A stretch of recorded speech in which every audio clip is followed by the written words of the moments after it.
48 flights हुण तक आ चुकी हैं। अप्रॉक्सीमेटली 10,400 बच्चा उतों इवैकुएट होकर इंडिया पहुँच चुका है। 10,000 बच्चा ही मेरे ख्याल उत्थे पेंडिंग शायद फसिया होया, पर सरकार की कोशिश लगातार जारी है।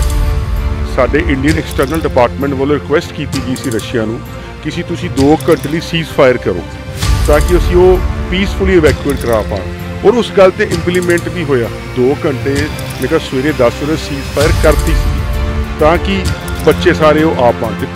तो बिंद्रा जी ने सानू एक बहुत वधिया सलाह दी कि यूनिटी च पावर हैगी है, जे असीं एक यूनिटी बन के रवांगे तब जरूर असीं इस सब चीज़ों को ओवरकम कर सकते हैं। तो इन्होंने काफ़ी कंसर्न दिते हैं सानू कि साडी एजुकेशन के रिगार्डिंग तो बाकी चीज़ों रिगार्डिंग एक वधिया स्टैप है। बोर्डिंग पास तक उत्थे इंडियन सरकार ने तैयार करके रखा हुआ तो कहते 2 घंटे के विच ही साडा सारा इमीग्रेशन का प्रोसैस हो गया तो असीं अपनी फ्लाइट लैके आ गए।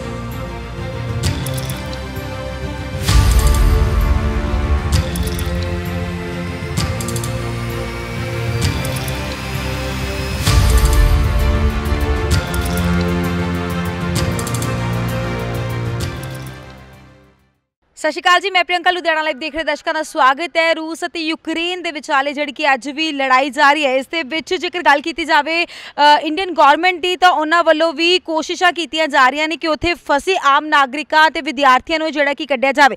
जेकर पंजाब की गल की जाए तो पंजाब दे विच कई विद्यार्थी है जिहड़े कि वापस पढ़ चुके हैं। सो इस नूं लैके अज खास मीटिंग रखी गई सी पंजाब डिवेलपमेंट बोर्ड के चेयरमैन सुखिंदर सिंह बिंद्रा के घरे, और मीटिंग रखने का खास मकसद की सी तुहानूं दस दिंदे आ। सब तो पहला तो 2 चीज़ां काफ़ी जरूरी से इन्हां विद्यार्थियों लिए। पहली सी जान जिहड़ी कि जिंदगी बचा के विद्यार्थी वापस अपने देश नूं परत चुके हैं। हुण सैकेंड जेकर ऑप्शन की गल की जाए जो बेहद जरूरी सी वो सी इन्हां दा करियर। आखिरकार इन्हां दी पढ़ाई जिहड़ी कि छुट चुकी है, उत्थों दी वापस आने तो बाद ये विद्यार्थी करनगे की वड्डे सवाल ने जिहड़े कि पूछना चाहांगे ते जानना चाहांगे आखिरकार सर मीटिंग रखने का खास मकसद की सी। सत श्री अकाल मैम, देखो एक तो होंदा ना कि पहले आपां सारे नूं आपां मिल ली, जिवें आपां भी जानते हैं कि there is a war going on.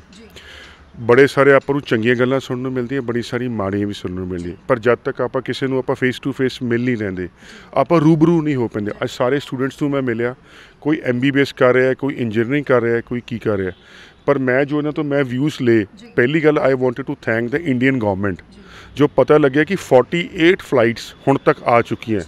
Approximately 10,400 बच्चा उतों इवैकुएट होकर इंडिया पहुँच चुका है, और 10,000 बच्चा ही मेरे ख्याल उत्थे पेंडिंग शायद फसिया होया, पर सरकार की कोशिश लगातार जारी है।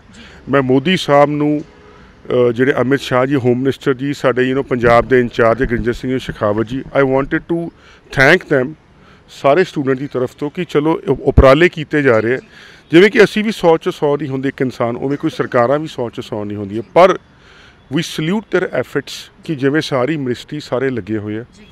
बहुत सारे हुण सॉरी एक स्टूडेंट्स ने तुहाडे नाल अपना एक्सपीरियंस है जिहड़ा कि शेयर कीता, जिथे कुछ स्टूडेंट एप्रीशिएट कर रहे हैं सरकार नूं, ते कुछ खामियां भी है जिहड़े कि दस रहे हैं। की कमियां लग रही ने तुहानूं कि सरकार कित्थे जिहड़ा कि सफल हो रही है? मैडम तुसीं आह देखो, असीं इस सिचुएशन बारे सोचिया नहीं सीगा, अचानक एक चीज़ आई है, तो फिर भी तुसीं देखो कि 5-6 दिनों 10,400 के आस पास उतों स्टूडेंट्स इवैकुएट करके इंडिया पहुँच चुके हैं।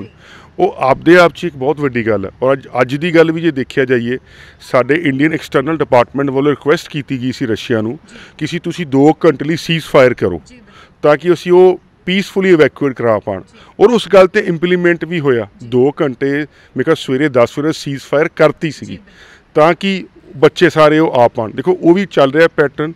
हुण जब मैं इन्होंने मिलिया स्टूडेंट्स को, इन्होंने बड़े सारे कंसर्न भी सीगे, और देखो होने भी चाहिए है। किसी ने उत्थे 4 साल लाए है, किसी ने उत्थे 5 साल लाए है, किसी ने 6 साल लाए है। उन्होंने है कि भी वट इज़ नैक्सट, तो साड़ी हुण वो भी कोशिश होगी, क्योंकि अगले हुण टाइम का पता नहीं है कि कितना को टाइम लगे, कि जो भी जिन्हां दी कोई क्यूरीज जो भी कोई दिक्कत है असीं पहल के आधार पर we will try to rectify them. हुण जदों स्टूडेंट्स तुहाडे नाल गलबात कर रहे सन, उस गलबात दौरान है स्टूडेंट ने किहड़ियां अपनी कंसर्न है जिहड़े कि तुहाडे कोल रखे ने कि अगर पढ़ाई की गल की जाए तो अपने करियर नूं हुण इंडिया दे विच किवें देख पाउणगे स्टूडेंट? देखो मैम, सब तो पहले ना, जे जान है तो जहान है। जे अपने को जान ही नहीं होगी, सब तो पहले तो प्रायोरिटी है ना कि जिहड़े ने नीयर डीयर्स है वो तो इत्थे पहुँचण। क्योंकि I wanted to get the address कि किहड़े शहर होर फसे हुए है, किहड़े स्कूल्स है, किहड़ी यूनिवर्सिटीज़ है जितों होर आ सकते हैं। तो साहब ने आके अपनी इनपुट्स दसी है, कोई 700 बच्चा, कोई 200 बच्चा, वो सारा डाटा असीं अगे फॉरवर्ड करांगे एक्सटर्नल होम अफेयर नूं, तां कि उन्हां नूं प्रॉपर हैल्प मिल पावे। जद सारे इकट्ठे होंदे है, we are made one WhatsApp group all to together कि असीं देख रहे कि किहड़े सारे इकट्ठे होके एक मैमोरेंडम के तौर पर ਜਿਹੜੀਆਂ ਇਹਨਾਂ ਦੀ ਕੈਰੀਅਰ ਨੂੰ ਲੈ ਕੇ ਹੈ ਉਹ ਅਸੀਂ ਦੇਖੀ ਕਿ ਅਸੀਂ ਕਿਵੇਂ ਪ੍ਰਾਇੋਰਟੀ ਤੇ ਅਸੀਂ ਹੈਲਪ ਕਰ ਸਕਦੇ ਹਾਂ। We will try to help them out. ਤੁਸੀਂ ਪੰਜਾਬ ਯੂਥ ਡਿਵੈਲਪਮੈਂਟ ਬੋਰਡ ਦੇ ਚੇਅਰਮੈਨ ਹੋ, ਤੁਸੀਂ ਇਹਨਾਂ ਦੇ ਬੱਚਿਆਂ ਦਾ ਫਿਊਚਰ ਭਵਿੱਖ ਕਿੱਥੇ ਦੇਖਦੇ ਹੋ? ਮਤਲਬ ਹੁਣ ਇਹਨਾਂ ਦੇ ਬੱਚਿਆਂ ਦੇ ਫਿਊਚਰ ਦੇ ਨਾਲ ਜੇਕਰ ਗੱਲ ਕੀਤੀ ਜਾਵੇ ਕਿ ਤੁਹਾਡੀ ਕੀ ਦਿਸ਼ਾ ਹੋਏਗੀ ਕਿ ਇਸ ਤਰ੍ਹਾਂ ਸਰਕਾਰ ਨੂੰ ਸੁਜੈਸਟ ਕਰਨਾ ਚਾਹੀਦਾ ਹੈ ਜਾਂ ਸਰਕਾਰ ਨੂੰ ਇਹਨਾਂ ਪ੍ਰਤੀ ਇਸ ਤਰ੍ਹਾਂ ਦੇ ਕੀ ਸੁਝਾਅ ਦੋਗੇ ਤੁਸੀਂ? ਦੇਖੋ madam, Indian government is always committed for the welfare of the students. ਜੇ ਨਾ ਹੁੰਦਾ ਤਾਂ ਇੰਨੀਆਂ ਫਲਾਈਟਸ ਕਿਵੇਂ ਆਉਂਦੀ? ਤੁਸੀਂ ਦੇਖੋ ਬੜਾ ਇੱਕ ਪ੍ਰੋਸੈਸ ਹੁੰਦਾ ਸਾਰਿਆਂ ਨੂੰ ਇਵੈਕੂਏਟ ਕਰਨਾ, ਲੈ ਕੇ ਆਉਣਾ ਉਸ ਸਥਿਤੀ ਜਦ ਉੱਥੇ ਵਾਰ ਜ਼ੋਨ ਚੱਲ ਰਹੀ ਹੋਵੇ। ਸੋ ਪਹਿਲਾ ਸਟੈਪ ਤਾਂ ਇਹੀ ਹੈ ਕਿ to save their life. Secondly about the career, ਉਹ ਵੀ ਅਸੀਂ ਇਹਨਾਂ ਤੋਂ ਹੀ ਮੈਂ ਸੁਝਾਅ ਲੈ ਕੇ, ਜਿਵੇਂ ਪੇਰੈਂਟਸ ਵੀ ਮੇਰੇ ਨਾਲ ਖੜੇ ਹੈ, ਮੇਰੇ ਨਾਲ ਵੀ ਗੱਲ ਕੀਤੀ ਹੈ, ਕਿਉਂਕਿ ਅਸੀਂ ਚਾਹੁੰਦੇ ਕਿ ਸਭ ਦੇ ਸੁਝਾਅ ਲੈ ਕੇ ਕਾਮਨ ਚੀਜ਼ ਇੱਕ ਆਈਡੀਆ ਕੱਢ ਕੇ ਅਸੀਂ ਉਹੀ ਰਿਕੁਐਸਟ ਅਸੀਂ ਅੱਗੇ ਰੱਖੀਏ ਤਾਂ ਕਿ ਜੋ ਉਹਨਾਂ ਦੀ ਬੈਟਰਮੈਂਟ ਲਈ ਹੋਵੇ। ਕਿਉਂਕਿ ਇਹ ਜੋ ਸਾਰਾ ਪ੍ਰੋਸੈਸ ਕੀਤਾ ਜਾ ਰਿਹਾ ਹੈ, this is all for the welfare of them ਕਿ ਕਿਵੇਂ ਅਸੀਂ ਇਹਨਾਂ ਦੀ ਵੈਲਫੇਅਰ ਕਰ ਸਕਦੇ ਹਾਂ। ਔਰ ਵਾਟ ਐਵਰ ਜਿਹੜਾ ਵੀ ਆਈਡੀਆ ਹੋਊਗਾ ਅਸੀਂ ਇਕੱਠੇ ਮਿਲ ਕੇ ਸੁਝਾਅ ਕਰਕੇ we will try to rectify it. ਜਦੋਂ ਦੇ ਸਟੂਡੈਂਟ ਵਾਪਸ ਆਣੇ ਸ਼ੁਰੂ ਹੋਏ ਨੇ, ਕੁਝ ਸਟੂਡੈਂਟ ਦਾ ਇਹ ਵੀ ਕਹਿਣਾ ਹੈ ਕਿ ਭਾਰਤ ਦੇ ਅਗਰ ਸਿੱਖਿਆ ਦੇ ਪੱਧਰ ਦੀ ਗੱਲ ਕੀਤੀ ਜਾਵੇ, ਸਿੱਖਿਆ ਦਾ ਮਿਆਰ ਉੱਚਾ ਨਹੀਂ ਹੈ, ਚੰਗੀ ਸਿੱਖਿਆ ਨਹੀਂ ਦਿੱਤੀ ਜਾ ਰਹੀ, ਹੋਰ ਵੀ ਕਈ ਤਰ੍ਹਾਂ ਦੀ ਪ੍ਰੋਬਲਮ ਜਿਹੜੇ ਕਿ ਸਟੂਡੈਂਟਸ ਨੂੰ ਇੰਡੀਆ ਦੇ ਵਿੱਚ ਆਉਂਦੀਆਂ ਨੇ, ਜਿਸ ਕਰਕੇ ਉਹਨਾਂ ਨੂੰ ਵਿਦੇਸ਼ਾਂ ਦੇ ਵਿੱਚ ਸਟੱਡੀ ਕਰਨੀ ਪੈਂਦੀ ਹੈ। ਸੋ ਇਸ ਨੂੰ ਲੈ ਕੇ ਵੀ ਕੁਝ ਰਿਕੁਐਸਟ ਹੈ ਜਿਹੜੀ ਕਿ ਗਵਰਨਮੈਂਟ ਨੂੰ ਕੀਤੀ ਜਾਏਗੀ। ਦੇਖੋ ਮੈਮ, ਬਿਲਕੁਲ ਉਹ ਹਰੇਕ ਚੀਜ਼ ਦੇ ਕੁਝ ਦੇਖੋ ਪ੍ਰੋਜ਼ ਐਂਡ ਕੌਨਸ ਹੁੰਦੇ ਆ। ਹੁਣ ਮੈਨੂੰ ਨਹੀਂ ਪਤਾ ਸਪੈਸੀਫਿਕਲੀ ਕਿਹੜੀ ਇੰਜੀਨੀਅਰਿੰਗ ਦੀ ਗੱਲ ਕਰ ਰਹੇ ਆ, ਪਰ ਉਹ ਗੱਲਾਂ ਬਾਅਦ ਦੀਆਂ। ਪਰ ਅੱਜ ਦੀ ਦੌਰ ਤਾਂ ਹੈ ਕਿ ਟੂ ਸੇਵ देयर ਲਾਈਫ ਜਿਹੜੀ ਪ੍ਰੈਫਰੈਂਸ ਹੈ। ਓਬਵੀਅਸਲੀ ਇਸ ਤੋਂ ਬਾਅਦ ਜੋ ਵੀ ਇਹਨਾਂ ਦੀ ਹੋਏਗੀ, I have given them my card, ਮੈਂ ਇਹਨਾਂ ਦੇ ਇਨ ਟੱਚ ਦੇ ਵਿੱਚ ਹਾਂ। ਔਰ ਜਿੱਤੇ ਵੀ ਸੀ ਆਪਣੇ ਬੋਰਡ ਦੇ ਵੱਲੋਂ, ਇੰਡੀਅਨ ਗਵਰਨਮੈਂਟ ਦੇ ਵੱਲੋਂ ਜੋ ਵੀ ਇਹਨਾਂ ਨੂੰ ਕਿਤੇ ਅਸੀਂ ਹੈਲਪ ਕਰਨਾ ਚਾਹਾਂਗੇ, we will try to help them out. ਜੀ ਸੋ ਗੱਲਬਾਤ ਕੀਤੀ ਸੀ ਜੀ ਸੁਖਿੰਦਰ ਬਿੰਦਰਾ ਜੀ ਦੇ ਨਾਲ, ਜਿਨ੍ਹਾਂ ਨੇ ਕਿਹਾ ਕਿ ਸਟੂਡੈਂਟਸ ਨੂੰ ਬੁਲਾਉਣ ਦਾ ਇੱਕ ਖਾਸ ਮਕਸਦ ਇਹ ਸੀ ਕਿ ਇਹਨਾਂ ਦੇ ਭਵਿੱਖ ਤੇ ਜਿਹੜੀ ਕਿ ਵਿਸ਼ੇਸ਼ ਚਰਚਾ ਕੀਤੀ ਜਾਵੇ। ਸੋ ਸਟੂਡੈਂਟ ਦੇ ਮਾਪੇ ਵੀ ਜਿਹੜੇ ਕਿ ਇੱਥੇ ਆਏ ਨੇ, ਸਟੂਡੈਂਟ ਖੁਦ ਇੱਥੇ ਪਹੁੰਚੇ ਨੇ, ਮਾਪਿਆਂ ਦੇ ਨਾਲ ਗੱਲਬਾਤ ਕਰਾਂਗੇ ਕਿ ਤੁਸੀਂ ਕੀ ਦੇਖਦੇ ਹੋ ਕਿ ਹੁਣ ਪੰਜਾਬ ਜਾਂ ਭਾਰਤ ਸਰਕਾਰ ਤੁਹਾਡੀ ਕਿਸ ਤਰ੍ਹਾਂ ਮਦਦ ਕਰੇ ਤੁਹਾਡੇ ਬੱਚਿਆਂ ਦੀ? ਬੱਚਿਆਂ ਦਾ ਕੈਰੀਅਰ ਜਿਹੜਾ ਹੈਗਾ ਨਾ ਜੀ, ਅਸੀਂ ਤਾਂ ਉਹ ਕਹਿੰਦੇ ਵੀ ਬੱਚਿਆਂ ਦਾ ਕੈਰੀਅਰ ਜਿਹੜਾ ਹੈਗਾ ਉਹ ਸਟੈਂਡ ਰਵੇ ਜੀ। ਤੇ 4-4 ਸਾਲ ਲਾਏ ਆ, ਖਰਚ ਕੀਤਾ ਇਹਨਾਂ ਨੇ, ਬੜਾ ਖਰਚ ਕੀਤਾ। ਤੇ ਜੇ ਬੱਚਿਆਂ ਨੇ ਮੁੜ ਕੇ ਫੇਰ ਪਹਿਲੀ ਪੌੜੀ ਤੋਂ ਚੜ੍ਹਨਾ ਹੋਵੇ ਤਾਂ ਬੱਚਿਆਂ ਦੀ ਉਮਰ ਕਿੰਨੀ 23-24 ਸਾਲ ਦੇ ਤਾਂ ਹੁਣੇ ਹੋ ਗਏ ਨਾ ਜੀ। ਸੋ ਬੱਚਿਆਂ ਦੇ ਉੱਥੇ ਜਾਣ ਦਾ ਖਾਸ ਮਕਸਦ ਕੀ ਮੰਨਦੇ ਹੋ ਕਿ ਬੱਚੇ ਆਪਣੇ ਦੇਸ਼ ਨੂੰ ਛੱਡ ਕੇ ਦੂਸਰੇ ਵਿਦੇਸ਼ਾਂ ਦੇ ਵਿੱਚ ਕਿਉਂ ਜਾਂਦੇ ਨੇ? ਮੇਨ ਮੈਮ ਬੱਚਿਆਂ ਦੇ ਜਾਣ ਦਾ ਕਾਰਨ ਇਹ ਹੈ, ਜਿੱਥੇ ਨੀਟ ਦੇ ਵਿੱਚ ਹਰ ਸਾਲ 16 ਲੱਖ ਬੱਚਾ ਬੈਠਦਾ ਜੀ, ਸੀਟਾਂ 80,000 तो कंपटीशन भी है। दूसरा फीसें प्राइवेट कॉलेजों की लो तो फीसें करोड़ रुपए फीस है। That is the main reason भी इतनी फीस देना हर पेरेंट्स की वो नहीं है। नहीं उत्थे एक तुहानू जिहड़ी कि सीट भी ईजिली मिल जाती है तो पढ़ाई भी सस्ती है। उत्थे पढ़ाई सस्ती है और अच्छी है। अगर देखा जाए इंडिया के कंपैरिजन देखे तो बड़ा जो 15-15 का ग्रुप बन के पढ़ाई होंदी है उत्थे। ते जेकर भारत सरकार की गल की जाए जिवें कि तुहाडे हुण बच्चे उत्थे फसे हुए सी, किस तरह देखते हो कि चंगी मदद की गई है सरकार दे वल्लों? कोशिशां अजे भी जारी हैं? कोशिशां जारी हैं लेकिन थोड़ी जी मदद जो है लेट शुरू हुई है, जिहड़ी कि पहले शुरू तो ही हो जानी चाहिए। जदों ये हालात बने सीगे उदों ही अगर एडवाइजरी जैसे बाकी देशों ने एडवाइजरी करती सी, पहले ही एडवाइजरी हो जाती तो बच्चे काफ़ी निकल आते हो। सो पेरेंट्स नाल गलबात कीती है किते जिथे पेरेंट्स एप्रीशिएट कर रहे हैं सरकार नूं, किते किते कुछ निक्कियां मोटियां खामियां भी सरकार दे विच इन्हां नूं नज़र आ रही ने। सो स्टूडेंट्स भी ने इत्थे गलबात करदे आ स्टूडेंट्स दे नाल। मैम तुहाडे तो जानना चाहांगे किस तरह दिन बिताए उत्थों दे, तुसीं वापस आए हो, कदों वापस आए हो ते किवें दा रहा उत्थे? हाँ जी मैम, मैं 24 ਨੂੰ वापस आ गई सी। ਆਪਾਂ ਰੋਮਾਨੀਆ ਬਾਰਡਰ ਤੱਕ ਆਏ ਤੇ ਰੋਮਾਨੀਆ ਬਾਰਡਰ ਤੋਂ ਸਾਨੂੰ ਬੱਸ ਲੈਣ ਆਈ ਸੀ ਤੇ ਆਪਾਂ ਫਿਰ ਰੋਮਾਨੀਆ ਤੋਂ ਸਿੱਧਾ 에ਅਰਪੋਰਟ ਤੇ ਆਪਾਂ ਨੂੰ 에ਅਰਪੋਰਟ ਤੇ ਜਦੋਂ ਤੁਸੀਂ ਪਹੁੰਚਦੇ ਹੋ ਹੈਲਪ ਸਹੀ ਮਿਲਦੀ ਹੈ, ਤੁਹਾਨੂੰ ਚੈੱਕਅਪ ਕੀਤਾ ਜਾਂਦਾ ਹੈ, ਮਤਲਬ ਕਿਸੇ ਤਰ੍ਹਾਂ ਦੀ ਕੋਈ ਕਮੀ ਪੇਸ਼ੀ ਉੱਥੇ ਦੇਖਣ ਨੂੰ ਮਿਲੇ? ਨਹੀਂ ਮੈਮ, ਉੱਥੇ ਕੋਈ ਕਮੀ ਪੇਸ਼ੀ ਨਹੀਂ। ਅਸੀਂ 1 ਘੰਟਾ ਜਾਂ 1.5 ਘੰਟਾ ਬਸ ਵੇਟ ਕੀਤੀ ਆ। ਉਸ ਤੋਂ ਬਾਅਦ ਵਿੱਚ ਸਾਨੂੰ ਬੋਰਡਿੰਗ ਪਾਸ ਦੇ ਦਿੱਤੇ ਗਏ ਤੇ ਉਸ ਤੋਂ ਬਾਅਦ ਵਿੱਚ ਫਲਾਈਟ ਤੇ ਅਸੀਂ ਆ ਗਏ ਇੰਡੀਆ। ਸੋ ਸਰ ਕਿਸ ਤਰ੍ਹਾਂ ਦੀਆਂ ਜਿਹੜੀਆਂ ਕਿ ਮਦਦ ਹੈ ਸਰਕਾਰ ਵੱਲੋਂ ਕੀਤੀ ਗਈ ਸਟੂਡੈਂਟਸ ਦੀ? ਹਾਲੇ ਵੀ ਕੁਝ ਸਟੂਡੈਂਟ ਫਸੇ ਹੋਣਗੇ, ਸਰਕਾਰ ਨੂੰ ਕੀ ਅਪੀਲ ਕਰਦੇ ਹੋ? मैम अपील यही है कि ਜਿਹੜੇ स्टूडेंट्स उत्थे हैगे आ ऑलरेडी है ना, पहली गल तो उत्थे कोई इवैक्यूएशन हुई नहीं, ਇਵੈਕੂਏਸ਼ਨ ਦਾ ਮਤਲਬ ਇਹ ਹੁੰਦਾ ਹੈ ਕਿ ਤੁਸੀਂ ਇੱਕ ਵਾਰ ਜ਼ੋਨ ਦੇ ਵਿੱਚੋਂ ਸਟੂਡੈਂਟਸ ਨੂੰ ਤੁਸੀਂ ਬਾਹਰ ਲੈ ਕੇ ਆਏ ਹੋ। ਹੁਣ ਇੱਥੇ ਆਪਾਂ ਫੋਰ ਐਗਜ਼ਾਮਪਲ ਲਾ ਲਈਏ, ਆਪਾਂ ਤੁਸੀਂ ਕਹੋ ਕਿ ਇੱਥੇ ਬਾਹਰ ਮਿਸਾਈਲਾਂ ਡਿੱਗ ਰਹੀਆਂ, ਬਾਹਰ ਟੈਂਕ ਚੱਲ ਰਹੇ ਆ, ਤੁਸੀਂ ਇੱਥੋਂ ਸਮਰਾਲਾ ਚੌਂਕ ਪਹੁੰਚ ਜਾਓ, ਅਸੀਂ ਉੱਥੋਂ ਤੁਹਾਨੂੰ ਪਿਕਅਪ ਕਰਕੇ ਲੈ ਜਾਵਾਂਗੇ। ਇਵੈਕੂਏਸ਼ਨ ਹੁੰਦੀ ਹੈ ਤੁਸੀਂ ਇੱਥੋਂ ਸਮਰਾਲਾ ਚੌਂਕ ਲੈ ਕੇ ਜਾਓ ਅਤੇ ਉੱਥੋਂ ਇਵੈਕੂਏਟ ਕਰੋ। ਜਿਹੜੇ ਸਟੂਡੈਂਟਸ ਹੁਣ ਇੱਥੋਂ ਆਪਾਂ ਨੂੰ ਕਹਿ ਰਹੇ ਕਿ ਵੀ ਤੁਸੀਂ ਸੇਫ ਜ਼ੋਨ ਆ ਜਾਓ, ਉੱਥੋਂ ਅਸੀਂ ਫਲਾਈਟਾਂ ਲੈ ਕੇ ਤੁਹਾਨੂੰ ਇੰਡੀਆ ਪਹੁੰਚਾ ਦਾਂਗੇ। It is not N evacuation, ਇਹ ਕੋਈ ਇਵੈਕੂਏਸ਼ਨ ਹੋਈ ਨਹੀਂ ਹੈਗੀ, ਠੀਕ ਹੈ। ਅਤੇ ਸਰਕਾਰਾਂ ਨੂੰ ਸਿਰਫ ਇਹੀ ਅਪੀਲ ਹੈ ਕਿ ਸਾਡੇ ਜਿਹੜੇ ਫਰੈਂਡਸ ਉੱਥੇ ਫਸੇ ਹੋਏ ਆ ਉਹਨਾਂ ਦੀ ਹੈਲਪ ਕੀਤੀ ਜਾਵੇ, ਕਿ ਉਹਨਾਂ ਨੂੰ ਉਹਨਾਂ ਦੇ ਅਪਾਰਟਮੈਂਟਸ, ਉਹਨਾਂ ਦੇ ਹੋਸਟਲਸ ਉੱਥੋਂ ਕੱਢਿਆ ਜਾਵੇ ਤਾਂ ਕਿ ਉਹ ਉੱਥੋਂ ਸੇਫਲੀ ਅੱਜ ਜਿਹੜੇ ਕਿ ਸਰਕਾਰ ਦੇ ਵੱਲੋਂ ਸੀਜ਼ ਫਾਇਰ ਕਰਨ ਨੂੰ ਜਿਹੜਾ ਕਿ ਕਿਹਾ ਗਿਆ ਸੀ ਰੂਸ ਗਵਰਨਮੈਂਟ ਨੂੰ, ਤੇ ਤੁਹਾਨੂੰ ਲੱਗਦਾ ਕਿ ਇਸ ਤਰ੍ਹਾਂ ਦੇ 2-2 ਘੰਟੇ 3-3 ਘੰਟੇ ਲਈ ਸੀਜ਼ ਫਾਇਰਿੰਗ ਜੇਕਰ ਉੱਥੇ ਹੁੰਦੀ ਹੈ, ਜੰਗ ਰੁਕਦੀ ਹੈ, ਉਸ ਦਰਮਿਆਨ ਹੈ ਨਾਗਰਿਕਾਂ ਨੂੰ ਕੱਢਿਆ ਜਾ ਸਕਦਾ? ਜੇ ਤਾਂ ਉੱਥੇ 2 ਘੰਟੇ 3 ਘੰਟੇ ਦੇ ਵਿੱਚ ਉਹ ਸੇਫ ਜ਼ੋਨ ਤੇ ਪਹੁੰਚਦੇ ਆ, ਸਾਨੂੰ ਉਹਦੇ 'ਚ ਕੋਈ ਉਹ ਨਹੀਂ ਹੈਗੀ ਕਿ ਦੋ ਰਾਏ ਨਹੀਂ ਹੈਗੀ ਕਿ ਇੱਕ ਵਧੀਆ ਸਟੈਪ ਹੈ।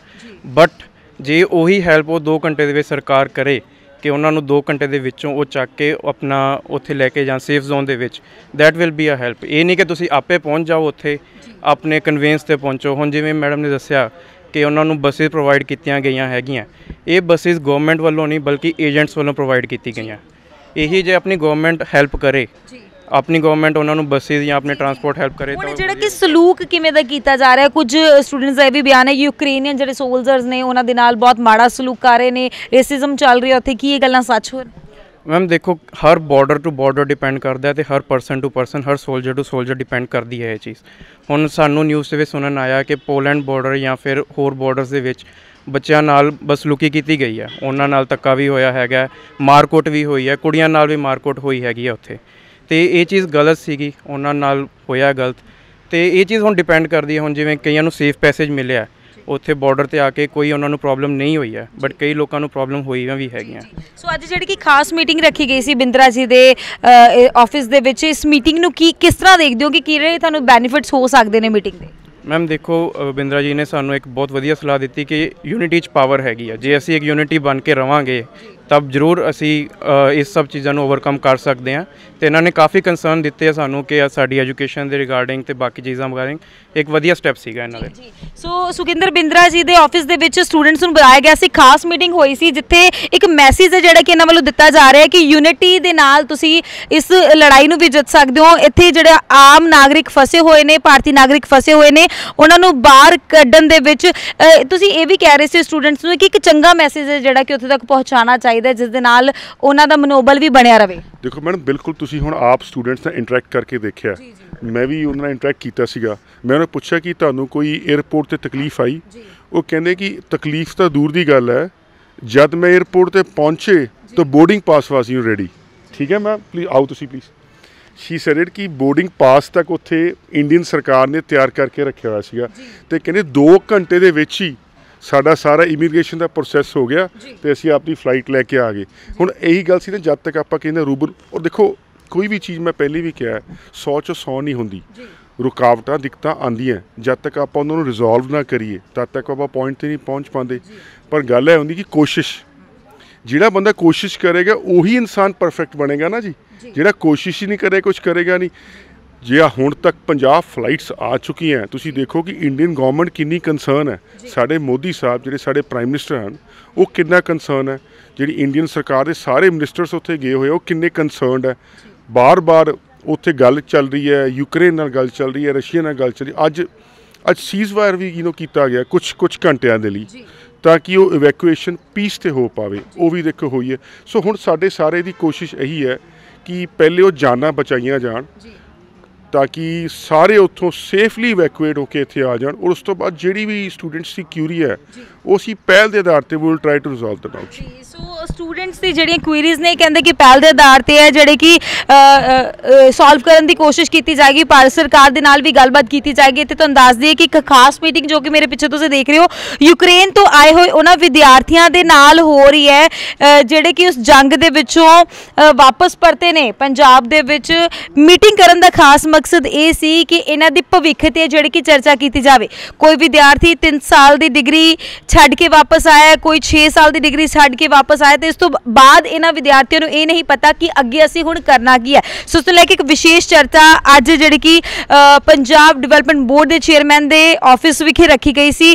ਇਸ ਚਰਚਾ ਦੇ ਵਿੱਚ ਨਤੀਜੇ ਇਹ ਰੱਖੇ, ਜਿੱਥੇ ਵੱਖ-ਵੱਖ ਸਟੂਡੈਂਟਸ ਨੇ ਆਪਣੇ ਵਿਚਾਰ ਜਿਹੜੇ ਕਿ ਸਾਂਝੇ ਕੀਤੇ, ਉੱਥੇ ਹੀ ਬਿੰਦਰਾ ਜੀ ਵੱਲੋਂ ਵੀ ਇਹੀ ਗੱਲ ਆਖੀ ਗਈ ਕਿ ਇਹਨਾਂ ਨੂੰ ਪਹਿਲ ਦੇ ਆਧਾਰ ਤੇ ਜਿਹੜਾ ਕਿ ਸੋਲਵ ਕਰਨ ਦੀ ਕੋਸ਼ਿਸ਼ ਕੀਤੀ ਜਾਏਗੀ। ਭਾਰਤ ਸਰਕਾਰ ਦੇ ਨਾਲ ਗੱਲਬਾਤ ਕਰਕੇ ਇਹਨਾਂ ਦੇ ਭਵਿੱਖ ਬਾਰੇ ਜਿਹੜੀ ਕਿ ਚਰਚਾ ਕੀਤੀ ਜਾਵੇਗੀ। ਕੈਮਰਾਮੈਨ ਸੇਵਾ ਸਿੰਘ ਦੇ ਨਾਲ ਪ੍ਰਿਯੰਕਾ ਸ਼ਰਮਾ, ਲੁਧਿਆਣਾ ਲਾਈਵ।